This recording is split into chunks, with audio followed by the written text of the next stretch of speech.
So I met a female founder lately and she was struggling to understand how to actually price her product. Hi there, my name is Frey. I run a 7-figure brand while doing a full-time job, and now I teach corporate women how to exit their corporate job. So if you want more Scrappy founder tips, follow me for more. So recently I met a female founder who is thinking of starting her business, but she was struggling to be able to understand how to price her product. Here is how I price my product. First, you need to calculate what the cost of your product is. So you need to calculate how much it costs you for you to buy it from the manufacturer, includes the shipping price onto that price. Once you get the baseline price, most people in the industry use a 70% margin. You need to add a 70% margin to your base price.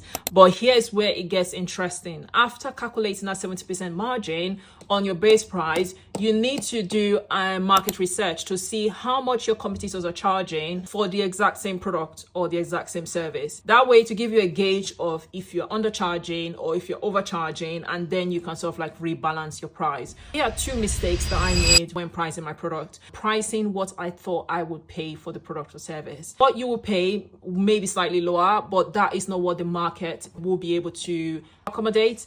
For example, if I'm charging like £200 for a product or service, and then my competitors are charging £1,000 for that product or service, because I'm thinking, oh, £200 what I'll pay, but then your customers, ideal customers, are going to your competitors to pay £1,000. So you're undercutting yourself. So that's the reason why it's very good to sort of like do a market analysis. And number 2 is underpricing your product, like saying, oh, I'll collect my profit later. Let me just attract the customer first by offering a lower price, and then I can increase my price later. The thing is, those customers that you're attracting may not be the right customers for you. You are going to be serving customers who cannot actually afford your product or service. I break down exactly my framework for pricing in my business review session. So if you want to sort of like go through what you had in mind, link in my bio to book the business review session. If you find that the market is struggling, for example, to accommodate your price, then it means that maybe you didn't define the right product or service for the right customer.